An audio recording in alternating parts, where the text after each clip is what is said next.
Hello busy people. So ఇక్కడ ఒక గంట ఉంది కదా, అది ఇన్ కేస్ మీరు యాక్టివేట్ చేసుకున్నారనుకోండి, నేను చేసే వీడియో అప్డేట్స్ నోటిఫికేషన్స్ అన్నీ మీకు వచ్చేస్తాయి.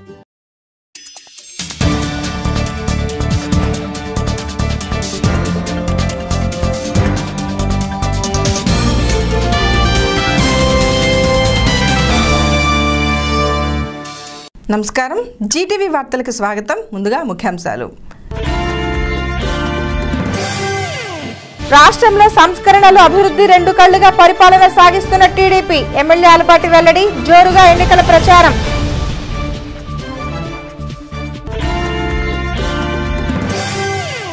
రాష్ట్ర ప్రజలు జగన్ నాయకత్వాన్ని కోరుకుంటున్నారన్న వైసీపీ నేత అన్నాబత్తుని. ఐతానగర్లో విస్తృతంగా ఎన్నికల ప్రచారం.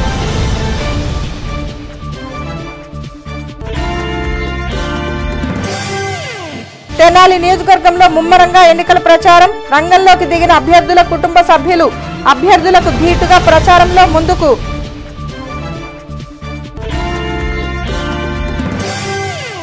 రాష్ట్రంలో సంస్కరణలు, అభివృద్ధి రెండు కళ్లుగా పరిపాలన సాగిస్తున్న పార్టీ తెలుగుదేశం పార్టీ అని ఎమ్మెల్యే ఆలపాటి రాజేంద్ర ప్రసాద్ పేర్కొన్నారు. అసమానతలు తొలగిస్తూ పేదల అభ్యున్నతి కోసం పాటుపడుతున్నది తెలుగుదేశం పార్టీ అని అన్నారు. 36 ఏళ్లుగా పార్టీలో అంకితభావంతో పనిచేస్తున్న తనను ప్రజలు మరోసారి ఆశీర్వదించాలని ఎమ్మెల్యే ఆలపాటి కోరారు. పట్టణంలోని 19వ వార్డులో శుక్రవారం జరిగిన ఎన్నికల ప్రచారంలో తెనాలి నియోజకవర్గ తెలుగుదేశం పార్టీ అభ్యర్థి, ప్రస్తుత ఎమ్మెల్యే ఆలపాటి రాజేంద్ర ప్రసాద్ పాల్గొన్నారు. వహబ్ చౌక్ నుండి ప్రచారాన్ని ప్రారంభించిన ఆయన పాదయాత్రగా ప్రతి ఇంటికి వెళ్లి ఓట్లను అభ్యర్థించారు. పెద్ద సంఖ్యలో పార్టీ శ్రేణులు, మహిళలు ఎమ్మెల్యేతో కలిసి ఎన్నికల ప్రచారంలో పాల్గొని పార్టీ విజయానికి సహకరించాలని కోరారు. వహబ్ చౌక్ నుండి మున్సిపల్ మార్కెట్ మీదుగా గాడిబాబు సెంటర్, అన్నావతులు సత్యనారాయణ రైస్ మిల్ తదితర ప్రాంతాల్లో ప్రచారాన్ని నిర్వహించారు. స్థానికంగా ఏర్పాటు చేసిన మంచినీటి చలివేంద్రాన్ని ఎమ్మెల్యే ప్రారంభించారు. పలు ప్రాంతాల్లో మహిళలు ఆలపాటి రాజేంద్ర ప్రసాద్కి హారతులు ఇస్తూ తిలకందిద్దారు. ఎమ్మెల్యే ఆలపాటి మాట్లాడుతూ 1989లో తెలుగు యువత అధ్యక్షుడిగా ఉన్న తాను తొలిసారిగా శాసనసభ్యునిగా పోటీ చేయడం జరిగిందని చెప్పారు. 36 ఏళ్లుగా పార్టీలో అంకితభావంతో పనిచేస్తున్న తనకు మరోసారి తెనాలి నుండి పోటీ చేసే అవకాశం కల్పించినందుకు పార్టీ జాతీయ అధ్యక్షుడు చంద్రబాబు సహా పలువురికి ఆయన ధన్యవాదాలు తెలియజేశారు. దేశ రాజకీయాల్లో తెలుగుదేశం పార్టీ పాత్ర అద్వితీయమైందని అన్నారు. టీడీపీ ప్రజల పార్టీ అని తెలియజేశారు. దేశ రాజకీయాల్లో పార్టీ పరిస్థితి చూస్తే కాలం మాదిరిగా తెలుగుదేశం పార్టీ పూర్వం, తెలుగుదేశం పార్టీ శకం అని చెప్పుకోవాల్సి ఉంటుందని అన్నారు. రాజకీయాల్లో అందరికీ మార్గదర్శకంగా నిలిచిన పార్టీ టీడీపీ అని తెలియజేశారు. కేంద్రంలోని బీజేపీ ప్రభుత్వం, రాష్ట్రంలోని విపక్షాలు రాష్ట్రాన్ని నిర్వీర్యం చేయాలని చూస్తున్నాయని విమర్శించారు. ప్రచార కార్యక్రమంలో పెద్ద సంఖ్యలో పార్టీ ముఖ్య నాయకులు, కార్యకర్తలు, అభిమానులు పాల్గొన్నారు. ఆనాటి నుంచి ఈనాటి వరకు కూడా 36 సంవత్సరాల నుంచి సుదీర్ఘ రాజకీయాల్లో సుదీర్ఘకాలం, ముఖ్యంగా తెలుగుదేశం పార్టీ ఆవిర్భవించిన దగ్గర నుంచి ఈనాటి వరకు కొనసాగుతున్నటువంటి వ్యక్తిని. ఈ రాష్ట్ర అభివృద్ధిలో తెలుగుదేశం పార్టీ పాత్ర, దేశ రాజకీయాల్లో తెలుగుదేశం పార్టీ పాత్ర, సంక్షేమంలో ఎవరు కూడా ఎక్కడ కూడా చేయలేనటువంటి విధంగా మౌలిక వసతుల్ని కల్పించడమే తెలుగుదేశం పార్టీ జయం. సమాజంలో ఉన్న పేద ప్రజలను ఆదుకోవటమే తెలుగుదేశం పార్టీ యొక్క లక్ష్యం అయినట్టుగా ఆవిర్భవించిన ఈ పార్టీ ఆనాటి నుంచి ఈనాటి వరకు కూడా పేద ప్రజల పట్ల, పేదవాడి యొక్క అభ్యున్నతి కోసం, అసమానతను తొలగించాలి, పేదరికం మీద గెలవాలి అనే భావంతో కొనసాగుతున్నటువంటి పార్టీ తెలుగుదేశం పార్టీ. ప్రజల పార్టీ, పేదవాడి పార్టీ, ప్రతి వర్గానికి ఇది నా పార్టీ అనే భావాన్ని కలగజేసే విధంగా ఈనాడు 36 సంవత్సరాలు నింపుకున్నాం. ఈ రోజున తెలుగుదేశం పార్టీ గురించి ఒకసారి చెప్పుకోవాలంటే, ఈనాడు ఇల్లు కట్టించే విషయంలో కానీ, లేదా మరుగుదొడ్లు కట్టించే విషయంలో కానీ, పెళ్లి కానుక విషయంలో కానీ, చంద్రన్న బీమా విషయంలో కానీ, గ్యాస్ విషయంలో కానీ, ఇలా చెప్పుకుంటూ పోతే ప్రతి సంస్కరణ కూడా పేదవాడికి దక్కేలాగా సంస్కరించిన పరిపాలన ఈనాడు చంద్రబాబు నాయుడు గారిది అని చెప్పి ఈనాడు మనవి చేసుకుంటూ, అలాంటి పరిపాలనలో నేను ఒక శాసనసభ్యుడిగా ఈ 5 ఏళ్ల కాలం ఈ తెనాలి పట్టణంలో అనేక అభివృద్ధి కార్యక్రమాలు, సంస్కరణలు చేసుకుంటూ ఈ రోజున పూర్తి చేసుకొని మరలా ఒక ధైర్యంతో ఈనాడు మీ వాడిగా, మనందరి వాడిగా మీ ముందుకు వచ్చి మీ పవిత్రమైన ఓటు తెలుగుదేశం పార్టీ గుర్తైనటువంటి సైకిల్ గుర్తుపై వేసి గెలిపించమని చెప్పి ఈనాడు కోరుతూ, మీ అందరితో కలుస్తూ మీ యొక్క ఆలోచన విధానాన్ని, మీలో మేమేం చేసాం, మీరేం చేయాలి, ఇవాళ ఈ రోజున ఓటు అనే ఆయుధాన్ని ఈ రోజున ఉపయోగించుకొని ఎవరు విఘ్నతతో కలిగినటువంటి వ్యక్తులు, ఎవరు ఈ యొక్క సమర్థతతో కూడినటువంటి పరిపాలన అందించగలరు, ఎవరు ఈ రోజున పరిపాలన చేయటంలో స్పష్టత ఉండి పేదవాడి పట్ల మంచి ఆలోచనతో కూడినటువంటి నాయకత్వం ఎవరికి ఉంది, ఎలాంటి దక్షత కలిగిన నాయకులు ఉన్నారు ఈ రాష్ట్రంలో అని చెప్పి ఆలోచించి విజ్ఞతతో ఓటు చేయాల్సిన అవసరం ఉంది. అలాంటి వ్యక్తి మన నాయకుడు చంద్రబాబు నాయుడు గారు మళ్ళీ ముఖ్యమంత్రి చేసుకోవాల్సిన అవసరం, మనందరి పవిత్రమైన ఓట్లు సైకిల్ గుర్తుపై వేసి గెలిపించాల్సిన బాధ్యత మనందరి యొక్క భుజస్కంధాల మీద ఉంది అని చెప్పి తెలియజేసుకుంటూ మీ అందరినీ మరొకసారి రాష్ట్రంలో ప్రజలు జగన్ నాయకత్వాన్ని బలంగా కోరుకుంటున్నారని, నవరత్నాల పథకం ద్వారా ప్రతి ఇంట్లో సంక్షేమం వెళ్లి విరిగిపోతోందని వైసీపీ నేత అన్నబత్తుని శివకుమార్ పేర్కొన్నారు. తెనాలి నియోజకవర్గంలో గెలుపు తమదే అని ధీమా వ్యక్తం చేశారు. ఐతానగర్లో జరిగిన ఎన్నికల ప్రచారంలో శివకుమార్ పాల్గొన్నారు. పట్టణంలోని 40వ వార్డు పరిధిలోని ఐతానగర్లో తెనాలి నియోజకవర్గ వైఎస్ఆర్ కాంగ్రెస్ పార్టీ అభ్యర్థి అన్నబత్తుని శివకుమార్ శుక్రవారం ఎన్నికల ప్రచారం నిర్వహించారు. ఎన్నికల ప్రచారంలో శివకుమార్తో పాటు పెద్ద సంఖ్యలో మహిళలు, పార్టీ నాయకులు, కార్యకర్తలు పాల్గొన్నారు. పార్టీ శ్రేణులు జెండాలు చేతపట్టి నినాదాలు చేస్తూ ఉత్సాహంగా ప్రచారంలో పాల్గొన్నారు. వార్డులో విస్తృతంగా పర్యటించిన శివకుమార్ ప్రతి ఇంటికి వెళుతూ తనను ఆశీర్వదించాలని కోరారు. పార్టీ నవరత్నాల పథకాన్ని ప్రజలకు వివరించారు. శివకుమార్ ప్రచారానికి స్థానిక మహిళల నుండి విశేష స్పందన లభించింది. పలు ప్రాంతాల్లో డాక్టర్ బిఆర్ అంబేద్కర్, వైఎస్ఆర్, మాజీ మంత్రి అన్నబత్తుని సత్యనారాయణ చిత్రపటాలకు పూలమాలలు వేసి నివాళి అర్పించారు. స్థానిక నాయకులు ఏర్పాటు చేసిన చలివేంద్రాన్ని ఆయన ప్రారంభించారు. శివకుమార్ మాట్లాడుతూ 11వ తేదీన జరిగే ఎన్నికల కోసం ప్రజలు ఆతృతగా ఎదురుచూస్తున్నారని అన్నారు. ప్రజలు జగన్ నాయకత్వాన్ని కోరుకుంటున్నారని, వైఎస్ఆర్ పార్టీ ద్వారా నవరత్నాల పథకంతో ప్రతి ఇంట్లో సంక్షేమం రాబోతోందని చెప్పారు. తెలుగుదేశం పార్టీ ఇచ్చిన ఏ ఒక్క హామీని నిలబెట్టుకోకుండా ప్రజలను మోసం చేసిందని విమర్శించారు. పేద వర్గాల్లో ఎంతోమంది ప్రజలు బాధలు పడుతున్నారని, అర్హులైన వారికి పెన్షన్లు లేకుండా కేవలం తమ పార్టీ వ్యక్తులకే సంక్షేమ పథకాలు ఇచ్చుకున్నారని విమర్శించారు. రుణమాఫీ సంపూర్ణంగా అమలు చేశామని టీడీపీ నాయకులు చెప్పుగలరా అంటూ ప్రశ్నించారు. గతంలో తన తండ్రిని గెలిపించిన విధంగానే ఈ పర్యాయం తనను ఆశీర్వదించాలని శివకుమార్ కోరారు. పార్టీ ముఖ్య నాయకులు, మహిళలు, కార్యకర్తలు శివకుమార్తో పాటు ప్రచారంలో పాల్గొన్నారు. అదేవిధంగా వైఎస్ఆర్ సోదరుడు వైఎస్ వివేకానందరెడ్డి హఠాన్మరణం చెందటం పట్ల అన్నబత్తుని శివకుమార్ విచారం వ్యక్తం చేశారు. ఆయన కుటుంబ సభ్యులకు సానుభూతిని తెలియజేశారు. మంచాల బడ్డాలకి, వయసు మీరినాలకి అంటే ఇక్కడ ఏం జరుగుతూ ఉందంటే పెన్షన్ ఇచ్చే కార్యక్రమం కూడా పార్టీలు చూడటం, సంక్షేమం ఇచ్చే దాంట్లో కూడా పార్టీలు చూడటం. అందుకే తప్పకుండా ప్రజలు జగన్మోహన్ రెడ్డి గారి నాయకత్వంలో నవరత్నాల ద్వారా ప్రతి ఇంట్లో సంక్షేమ కార్యక్రమం జరగబోతూ ఉంది. దానికోసమే ప్రజలు జగన్మోహన్ రెడ్డి గారి నాయకత్వంలో వైఎస్ఆర్ పార్టీకి అధికారంలోకి రావాలని, అలాగే తెనాలి నియోజకవర్గంలో మరి ముఖ్యంగా ఈ వార్డు మా సొంత వార్డులు, ఆ రోజు అవకాశం వస్తే నాన్నకు ఓటేసి ఈ ప్రాంతంలో నాన్నని మున్సిపల్ చైర్మన్గా, ఎమ్మెల్యేగా, మంత్రిగా చేశారు. ఆ తర్వాత ఈరోజు ఇక్కడ వాడిని, ఈ ప్రాంతం వాడిని నాకు ఓటేసి గెలిపించాలన్న ప్రధానమైన ఆకాంక్ష మా ప్రజల్లో ఉంది. ఈ ఎలక్షన్స్లో నన్ను జగన్మోహన్ రెడ్డి గారిని గెలిపించటమే ప్రజల ఎజెండాగా పెట్టుకున్నారు. ఇంకో ఎజెండా లేదు ఇక్కడ మాకు. వైఎస్ఆర్ పార్టీ జగన్మోహన్ రెడ్డి గారి నాయకత్వంలో జగన్మోహన్ రెడ్డి గారు ముఖ్యమంత్రి అవటం, తెనాలి నియోజకవర్గంలో అన్నావ శివకుమార్ ఎమ్మెల్యే అవటమే ఈరోజు ఈ వార్డుల్లో ఉన్న పరిస్థితులు. తప్పకుండా రాబోయే ఎలక్షన్స్లో వైఎస్ఆర్ పార్టీ తెనాలి నియోజకవర్గంలో అసెంబ్లీ ఎన్నికల ప్రచారం ముమ్మరంగా సాగుతోంది. ఎన్నికలకు సమయం తక్కువగా ఉండటంతో అభ్యర్థులు ప్రచారంలో బిజీగా గడుపుతున్నారు. ఎన్నికల్లో గెలిపే లక్ష్యంగా ప్రజలతో మమేకవటం కోసం కుటుంబ సభ్యులను రంగంలోకి దింపుతున్నారు. అభ్యర్థులకు దీటుగా వారి కుటుంబ సభ్యులు ప్రచారంలో దూసుకువెళ్తున్నారు.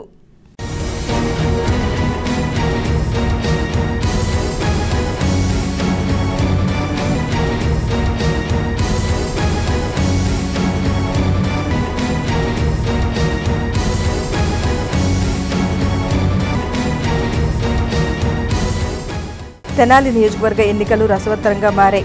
ఇప్పటివరకు త్రిముఖ పోటీ ఇక్కడ కొనసాగుతుండగా ఏ పార్టీ విజయం సాధిస్తోందన్న ఉత్కంఠ అన్ని వర్గాల్లో నెలకొంది. ఇప్పటికే ప్రధాన పార్టీలు అభ్యర్థులు ఎంపిక ఖరారు చేయడంతో వారు ప్రచార పర్వానికి తెరలేపారు. ఉదయం నుండి రాత్రి వరకు ఓవైపు ప్రచారం, మరోవైపు సమీకరణాలతో క్షణం తీరిక లేకుండా గడుపుతున్నారు.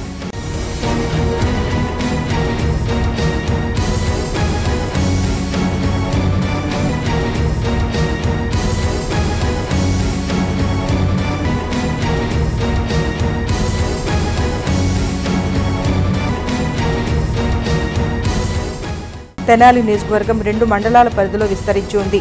తెనాలి పట్టణం, తెనాలి మండలాలతో పాటు కొల్లిపర్ మండలాలు నియోజకవర్గ పరిధిలోకి వస్తాయి. నియోజక వ్యాప్తంగా మొత్తం 2,48,460 మంది ఓటర్లు ఈ ఎన్నికల్లో ఓటు వినియోగించుకోనున్నారు. పట్టణంలో 1,43,492 మంది, మండల పరిధిలో 60,577 మంది, కొల్లిపర్ మండలంలో 44,391 మంది ఓటర్లు ఉన్నారు. మొత్తం ఓటర్లలో సగం మంది పట్టణ పరిధిలోనే ఉన్నారు.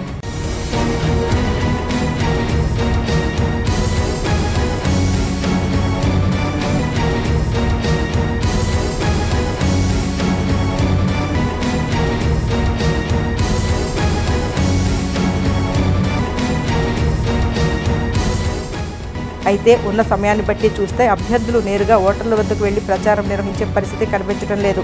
ఇందుకోసం అభ్యర్థులు తమ కుటుంబ సభ్యులకు ప్రచార బాధ్యతలు అప్పగించారు.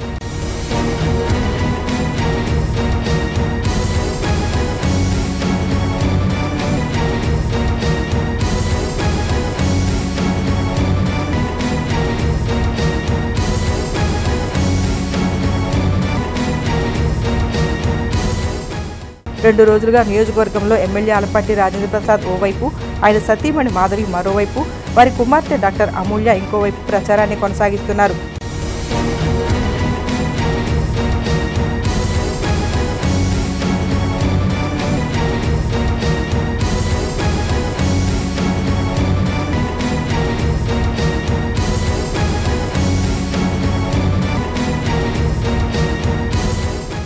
అదేవిధంగా వైసీపీ అభ్యర్థి అన్నావతుల శివకుమార్ సతీమణి పుష్పలత, వారి కుమారుడు సత్యనారాయణ కూడా జోరుగా ప్రచారం సాగిస్తున్నారు. అభ్యర్థుల కంటే మరింత హుషారుగా ఓటర్లను కలుస్తూ ఆప్యాయంగా పలకరిస్తూ ఆకట్టుకుంటున్నారు. మొత్తం మీద అసెంబ్లీ ఎన్నికల ప్రచారం తెనాలిలో జోరుగానే సాగుతోంది. రామలింగేశ్వరపేటలోని తెలుగుదేశం పార్టీ కార్యాలయం నుండి టీడీపీ శ్రేణులు భారీ ర్యాలీ నిర్వహించారు. ఎమ్మెల్యే ఆలపాటి రాజేంద్ర ప్రసాద్తో పాటు పెద్ద సంఖ్యలో పార్టీ నాయకులు పాల్గొన్నారు. షరాబజార్లో జరిగిన కార్యక్రమంలో పలువురు ఎమ్మెల్యే సమక్షంలో తెలుగుదేశం పార్టీలోకి చేరారు. స్వర్ణకారుల సంక్షేమం కోసం రాష్ట్ర ప్రభుత్వం ఎంతగానో కృషి చేస్తుందని ఎమ్మెల్యే ఆలపాటి రాజేంద్ర ప్రసాద్ పేర్కొన్నారు. షరాబజార్లో జరిగిన స్వర్ణకారుల ఆత్మీయ సమావేశంలో ఎమ్మెల్యే ఆలపాటి పాల్గొన్నారు. మైనార్టీ నాయకుడు షేక్ ఖలీల్ అధ్యక్షతన జరిగిన సభలో ఎమ్మెల్యే ఆలపాటి రాజేంద్ర ప్రసాద్ మాట్లాడుతూ తెనాలి నియోజకవర్గంలో స్వర్ణకారుల కోసం ఎవరూ చేయని విధంగా కాంప్లెక్స్ నిర్మాణం చేస్తున్నామని చెప్పారు. స్వర్ణకారు కుటుంబాలకు ఎన్టీఆర్ గృహాలను మంజూరు చేయడం జరిగిందని తెలిపారు. ఆదరణ పథకం ద్వారా పనిముట్లని అందజేసి వృత్తిని ప్రోత్సహిస్తున్నామని అన్నారు. స్వర్ణకారుల ఆర్థిక ప్రగతి పెంపొందించే విధంగా ముద్రా రుణాలు మంజూరు చేసినట్లు ఎమ్మెల్యే తెలియజేశారు. నడిసొచ్చేవాడికి కలిసొచ్చే కొడుకు పుట్టినట్టు కేసు కూడా కొట్టేశారు. ఆ కేసు వేసింది ఎవరని నేను మాట్లాడిన, కానీ ఎందుకు వేశారనేది ఒక్కసారి మీరు అందరూ కూడా ఆలోచిస్తే, వేసిన వాడు ఒక డ్రైవర్, స్వర్ణకారులతో ఎటువంటి సంబంధం లేనటువంటి వ్యక్తి, లేకపోతే ఎక్కడన్నా పోనీ ఆ పీజే గారికి డ్రైవరో, లేకపోతే తులసీదాస్ గారికి డ్రైవరో, లేకపోతే ఇంకొక వైష్ణవి వాళ్ళకి డ్రైవరో అంటే ఏదన్నా అనుకోవచ్చు. ఒక రాజకీయ నాయకుడికి డ్రైవర్, ఆ డ్రైవరు ఎందుకు వేసాడో అతనికి తెలియదు, దాంట్లో ఏముందో అతనికి తెలియదు.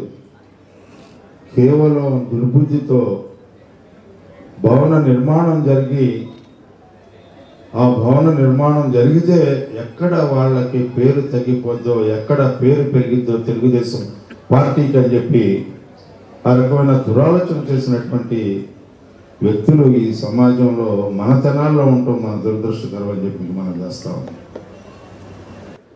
శ్రీనివాస్ యాదవ్ ఏదేదో మాట్లాడితే నేను ఒకటే మాట చెప్పా, నువ్వు చాలా గొప్పగా మాట్లాడుతా ఉన్నావు, నేను ఫోన్ చేశానా, నువ్వు ఫోన్ చేశావో, నీ ఫోన్ కాల్స్ ఉన్నాయి, నా ఫోన్ కాల్స్ ఉన్నాయి, ఎవరికి ఫోన్ చేశారో ఒక డిపార్ట్మెంట్ వాళ్ళని పిలిపించి నిజ నిర్ధారణ కమిటీ వేసి ఇది తేల్చిన తర్వాత నువ్వు మంచి మాట్లాడుతున్నావా చెడు మాట్లాడుతున్న తర్వాత తెలిసిందా శ్రీనివాస్ యాదవ్, నీకు మంత్రి పదవి కావాలని చెప్పి అప్పటికి మంత్రి పదవి ఇలా, నీకు మంత్రి పదవి కావాలని చెప్పి మా ఊరు వచ్చి మమ్మల్ని తిడతా ఉన్నావు అంటే, ఎందుకంటే దుర్మార్గం లేదయ్యా అని చెప్పాం. పాపం నిజంగానే మంత్రి ఇచ్చాడు ఈ తిట్లు. ఎందుకు చెప్తున్నానంటే ఇవన్నీ కూడా ఒక పక్కన కేసీఆర్ని దిగుతా ఉన్నారు. జగన్మోహన్ రెడ్డి, కేసీఆర్ ఇవాళ డ్రైనేజ్ సిస్టమ్ ఏ రకంగా ఉంది, మంచినీళ్ళు పైపులు ఏ రకంగా ఉన్నాయి, పేదలు చదువుకునే ఎలిమెంటరీ స్కూల్స్ 46 స్కూల్స్ దేవాలయాల కంటే మిన్నగా మార్చిన మున్సిపాలిటీ ఈ మున్సిపాలిటీ అని చెప్పి మనం చేస్తా ఉన్నాం. 45,000 మున్సిపాలిటీలకి. అంతకుముందు 180 మంది స్వర్ణకారు యువకులు రామలింగేశ్వరపేటలోని పార్టీ కార్యాలయం నుండి భారీ ర్యాలీగా షరాబజార్ చేరుకున్నారు. కార్యక్రమంలో మున్సిపల్ చైర్మన్ పిండాల వెంకట్రావు, కుద్దూస్, నజీం, స్వర్ణకార విశ్వబ్రాహ్మణ సంఘ నాయకులు పాల్గొన్నారు. రాజకీయ పార్టీలు నాయి బ్రాహ్మణులను రాజకీయ వివక్షతకు గురి చేస్తున్నాయని ఆంధ్రప్రదేశ్ నాయి బ్రాహ్మణ జేఏసీ అధ్యక్షులు టి నరసింహరావు ఆరోపించారు. జనాభా నిష్పత్తి ప్రకారం 3 అసెంబ్లీ సీట్లు కేటాయించాలని ఆయా రాజకీయ పార్టీలను డిమాండ్ చేశారు. స్వాతంత్రం వచ్చి 7 దశాబ్దాలు గడుస్తున్న నాయి బ్రాహ్మణులకు రాజకీయ ప్రాతినిధ్యం రాజకీయ పార్టీలు ఇవ్వలేదని ఏపీ నాయి బ్రాహ్మణ జేఏసీ అధ్యక్షులు టి నరసింహరావు అన్నారు. ఎమ్మెల్సీ ఎన్నికల్లో ఎలాగూ అవకాశం ఇవ్వని పార్టీలు అసెంబ్లీ స్థానాల్లో 3 నాయి బ్రాహ్మణులకు కేటాయించాలని కోరినప్పటికీ ఫలితం లేదని ఆయన వాపోయారు. ఇప్పటికైనా రాజకీయ పార్టీలు నాయి బ్రాహ్మణులకు తోడ్పాటునివ్వాలని 3 అసెంబ్లీ స్థానాలు కేటాయించాలని నరసింహరావు అన్నారు. సమావేశంలో నాయి బ్రాహ్మణ జేఏసీ నాయకులు పిఎల్ రమేష్, కార్యదర్శి Ravipudi Venkateswarlu, P Anand, Gandikota Sriharrao, Koteswararao, P Ramakrishna, Venkat Pandit, CH Surya Venkatesh తదితరులు పాల్గొన్నారు. ఈ రోజున అన్ని రాజకీయ పార్టీలు కూడా మరి సీట్లు కేటాయిస్తూ ఉన్నారు. మొన్నటిదాకా ఎమ్మెల్సీ ఇచ్చారు. నాయి బ్రాహ్మణులకు సంబంధించి ఒక్క ఎమ్మెల్సీ కూడా ఏ పార్టీ కూడా కేటాయించకపోవడం చాలా దుర్మార్గమైనటువంటి చర్య. అలాగే ఎమ్మెల్సీ ప్రక్రియ అయిపోయింది. కనీసం ఎమ్మెల్యే సీట్లు అయినా సరే నాయి బ్రాహ్మణ జాతికి 3 ప్రాంతాలకు 3 ఇవ్వాలని చెప్పేసి కూడా అన్ని పార్టీలను మేము డిమాండ్ చేయడం జరిగింది. కనీసం 3 ప్రాంతాలకు 3 ఇవ్వటం కాదు కదా, ఒక్కటి కూడా ఏ పార్టీ కూడా ఇంత మటుకి ఖరారు చేయలేదు. మరి నాయి బ్రాహ్మణుల్ని మరి ఓట్లు వేసే యంత్రాలుగా ఉపయోగించుకుంటున్నారే తప్ప, కార్యకర్తలుగా ఉపయోగించుకున్నారే తప్ప, వీరి యొక్క శక్తియుక్తులు మేధస్సుని కూడా ఆయా రాజకీయ పార్టీలు ఎదుగుదల కోసం ఉపయోగించుకుంటున్నారే తప్ప ఈ జాతికి మరి రాజకీయ వివక్షతకు గురి చేస్తున్నటువంటి పరిస్థితి చాలా ఆందోళన చెందుతూ ఉన్నాం. అలాగే ఈ రాష్ట్రంలో మరి 25 లక్షల జనాభా కలిగినటువంటి నాయి బ్రాహ్మణులకి ఒక్క సీటు కూడా ఇవ్వలేదంటే చాలా దుర్మార్గమైనటువంటి పరిస్థితి. మా వాళ్ళు ఓట్లు వేసే యంత్రాలుగా ఉండడానికి సిద్ధంగా లేరు. ఖచ్చితంగా ఆయా రాజకీయ పార్టీలకి ఎన్నికల్లో బుద్ధి చెప్తామని చెప్పేసి ఈ సందర్భంగా తెలియజేస్తా ఉన్నాం. అంతకుముందు స్థానిక చెంచుపేటలోని శబరి వృద్ధాలయంలో పిఎల్ఆర్ హెల్పింగ్ హ్యాండ్స్ అధ్యక్షులు పూరిమెట్ల రమేష్ బాబు కుమారుడు దత్త శివరాం పుట్టినరోజును పురస్కరించుకుని వృద్ధులకు అల్పాహారం, అన్నదాన కార్యక్రమాన్ని నిర్వహించారు.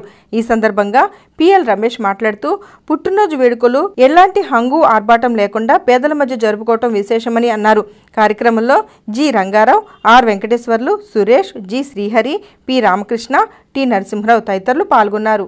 పిల్లల ఆదరణకు నోచుకోనటువంటి తల్లిదండ్రులకి మా పిఎల్ఆర్ యువజన సేవా సంఘం తరపు నుంచి వారికి ఈరోజు కార్యక్రమాన్ని టిఫిన్ కానీ భోజనాలకు కానీ వాటికి సంబంధించేసి ఈరోజు ఈ కార్యక్రమానికి ఇక్కడికి రావడం జరిగింది. పిఎల్ఆర్ యువజన సేవా సంఘం తరపున అందరూ మా సభ్యులు ఆర్ఎంపీ ధన్వంతరి ఆర్ఎంపీ వాళ్ళు, జేఏసీ తాడికొండ నరసింహరావు గారు, అందరం కూడా రావులపల్లి వెంకట గారు అందరం కలిసి కూడా మన తెనాల నుంచి మన నాయ బ్రాహ్మణ యూనిట్కి సంబంధించిన పిల్లలు అందరూ కూడా వచ్చి ఇక్కడ ఈ పిల్లల ఆదరణకు నోచుకోలేనటువంటి తల్లిదండ్రులు ఈ విధంగా ఉన్నటువంటి వారికి మా సపోర్ట్గా మేము చేయటానికని వీళ్ళకి శబరి వృద్ధాశ్రమానికి రావటం జరిగింది. పట్టణానికి చెందిన 33వ వార్డు కౌన్సిలర్ మొఘల్ అహ్మద్ బేగ్ వైసీపీలోకి చేరారు. టీడీపీ కౌన్సిలర్గా ఉన్న ఆయన వార్డు నాయకులు, కార్యకర్తలతో కలిసి అన్నవతుని శివకుమార్ సమక్షంలో వైసీపీలోకి చేరారు. నూతనంగా పార్టీలో చేరిన వారిని శివకుమార్ సాదరంగా ఆహ్వానించారు. గంగన్నమ్మపేటలోని వైఎస్ఆర్ కాంగ్రెస్ పార్టీ కార్యాలయంలో శుక్రవారం సాయంత్రం జరిగిన కార్యక్రమంలో 33వ వార్డు కౌన్సిలర్ మొఘల్ అహ్మద్ బేగ్ వైఎస్ఆర్సీపీలోకి చేరారు. పార్టీలో చేరుతున్న టీడీపీ కౌన్సిలర్ అహ్మద్ బేగ్ను శివకుమార్ అభినందించారు. ఈ సందర్భంగా అన్నవతుని శివకుమార్ మాట్లాడుతూ తెనాలి రాజకీయాలు మలుపు తిరగబోతున్నాయని, అందుకు కౌన్సిలర్ మొఘల్ అహ్మద్ వైసీపీలోకి చేరటమే నిదర్శనమని అన్నారు. నియోజకవర్గంలో తెలుగుదేశం పార్టీ వైఫల్యాలు దీనిని బట్టి అర్థమవుతున్నాయని చెప్పారు. టీడీపీలో ద్వితీయ శ్రేణి నాయకులు, కౌన్సిలర్లు ఎమ్మెల్యే ఆలపాటి పట్ల వ్యతిరేకంగా ఉన్నారని అన్నారు. దానిని ఆయన నింతృత్వ ధోరణే కారణమని విమర్శించారు. తెలుగుదేశం పార్టీ కౌన్సిలర్గా ఉన్న అహ్మద్ భాయ్ ఎందుకు వైఎస్ఆర్ పార్టీలో చేరాడు అని అంటే, ఈ చేరిక తెనాలి రాజకీయాలకి మలుపు. ఈ చేరిక రాజకీయాల్లో నీతి నిజాయితీకి ఒక మంచి సూచన. ఎందుకంటే తెలుగుదేశం పార్టీ కార్యకర్తలకి, తెలుగుదేశం పార్టీ కౌన్సిలర్లకి, తెలుగుదేశం పార్టీ సెకండ్ క్యాడర్కి ఇంత తీవ్ర లెవెల్లో అసంతృప్తి ఒక ఎమ్మెల్యే మీద ఉంది అంటే అతని యొక్క నిరంకష పోకడ. అందుకే ప్రజల ముందు విసిగిపోతూ ఉన్నారు, నాయకులు విసిగిపోతూ ఉన్నారు.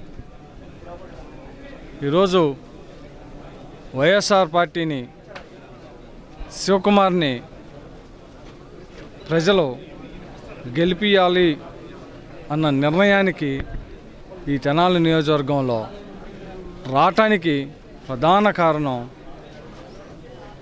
ఈరోజు అహ్మద్ భాయ్ కౌన్సిలర్గా తెలుగుదేశం పార్టీలో ఉండి వైఎస్ఆర్ పార్టీలో చేరిక. ఇది ఒక గొప్ప మలుపు. అలాగే తెనాలి నియోజకవర్గాన్ని తప్పకుండా దశ దిశ నిర్ణయించే దాంట్లో అహ్మద్ భాయ్ రాక ఈ నియోజకవర్గ వైఎస్ఆర్ పార్టీ గెలుపుకి నాంది అని చెప్పి సందర్భంగా మనం చేస్తాం. కౌన్సిలర్ అహ్మద్ బేగ్ మాట్లాడుతూ అన్నాబత్తుని శివకుమార్ నిబద్ధత కలిగిన నాయకుడని అన్నారు. శివకుమార్ నాయకత్వంలోనే నియోజకవర్గం అభివృద్ధి చెందుతుందని నమ్మి పార్టీలో చేరినట్లు చెప్పారు. నియోజకవర్గంలో ప్రజలు ఉన్న ప్రజలకి పూర్తి విధంగా న్యాయం సమకూర్చిద్దని, అదేవిధంగా తెనాలి పట్టణ దశ దిశ మార్చాలంటే కేవలం అది తెనాలి సమన్వయకర్త మా అన్నాబత్తుని శివకుమార్ గారి నాయకత్వంలోనే అది జరిగిద్దని, మరి ముఖ్యంగా ఇవాళ నా వార్డు ప్రజలు నాతో ఉన్నారు. నా వార్డు ప్రజలు నాకు అండగా ఉండటం వల్ల నా వార్డు ప్రజలకి ఇంకేమన్నా మేలు జరగాలంటే అది కేవలం వైఎస్ఆర్ కాంగ్రెస్ పార్టీతోనే సాధ్యమైద్దని, నన్ను ఒక తమ్ముడులాగా హక్కుని చేర్చుకొని నా అన్నాబత్తుని శివకుమార్ గారికి, మైనార్టీ నాయకులు దుబాయ్ బాబు గారికి. మైనార్టీ నాయకుడు దుబాయ్ బాబు మాట్లాడుతూ మైనార్టీలు వెల్లువల వైసీపీలోకి చేరుతున్నారని అన్నారు. పార్టీ మీద, నాయకత్వం మీద పార్టీలో చేరుతున్న వారికి ఎప్పుడు గుర్తింపు ఉంటుందన్నారు. కార్యక్రమంలో పలువురు పార్టీ నాయకులు, కార్యకర్తలు పాల్గొన్నారు. వైఎస్ఆర్ కాంగ్రెస్ పార్టీలో రావడం ఎంతో అభినందకరం. ఈరోజు తెనాలి పట్టణంలో వైఎస్ఆర్ కాంగ్రెస్ పార్టీ జెండా రెపరెపరలాడుతుందని ఒక సంగీతాన్ని ఇచ్చిన మొఘల్ అహ్మద్ గారికి ప్రత్యేక ధన్యవాదాలు తెలియజేస్తున్నాం. ఎందుకంటే ఈరోజు తెనాలి పట్టణంలో ప్రత్యేకించి మైనార్టీ సోదరులు ప్రతిరోజు రోజు ఇడిసి రోజైనా కానీ ఉత్సవంగా వైఎస్ఆర్ కాంగ్రెస్ పార్టీ అన్నాబత్తుని శివకుమార్ గారిని గెలిపించుకోవాలని, ఎమ్మెల్యేగా, లోకల్ ఎమ్మెల్యేగా చూసుకోవాలని ప్రతి ఒక్క మైనార్టీ సోదరులు. సుల్తానాబాద్లోని ఆలపాటి నగర్లో అన్నాబత్తుని శివకుమార్ సతీమణి పుష్పలత ప్రచారం నిర్వహించారు.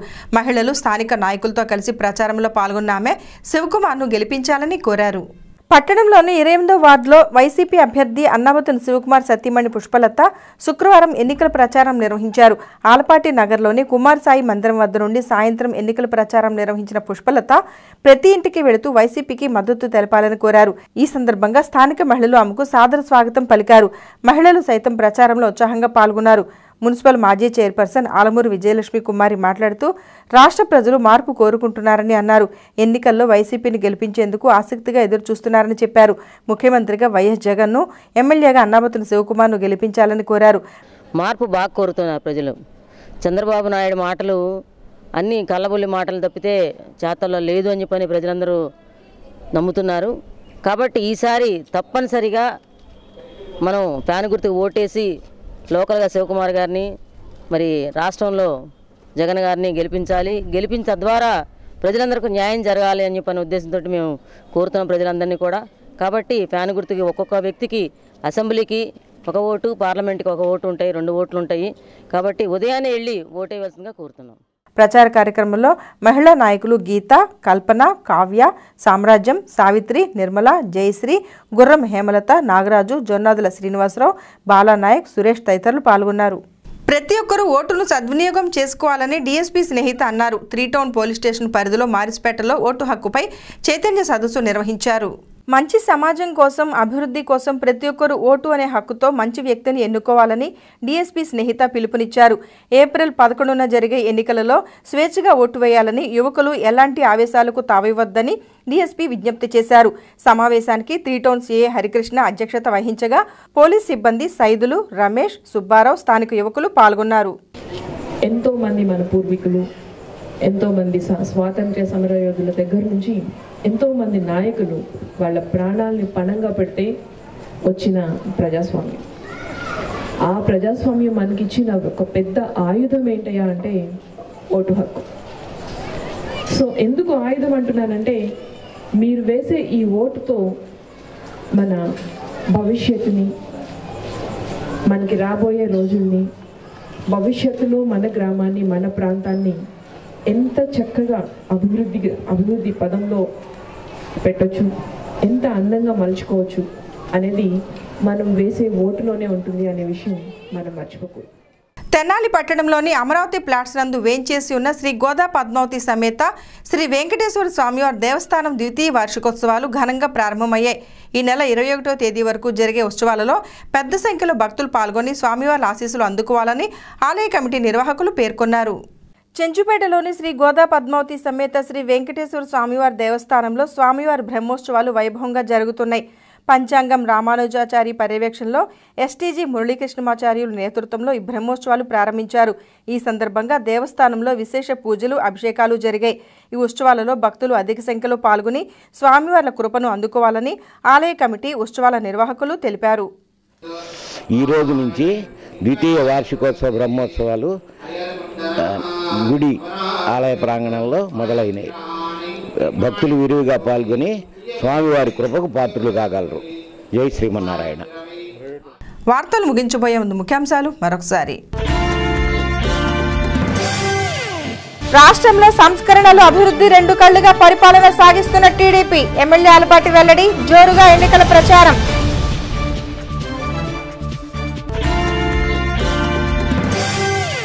రాష్ట్ర ప్రజలు జగన్ నాయకత్వాన్ని కోరుకుంటున్నారన్న వైసీపీ నేత అన్నాబత్తుని. ఐతానగర్లో విస్తృతంగా ఎన్నికల ప్రచారం.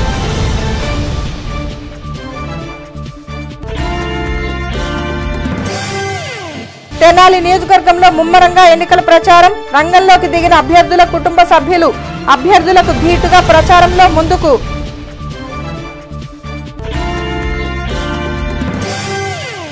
ఈ వార్తలు ఇంతటితో సమాప్తం. నమస్కారం. Hello busy people. సో ఇక్కడ ఒక గంట ఉంది కదా, అది ఇన్ కేస్ మీరు యాక్టివేట్ చేసుకున్నారనుకోండి, నేను చేసే వీడియో అప్డేట్స్, నోటిఫికేషన్స్ అన్నీ మీకు వచ్చేస్తాయి.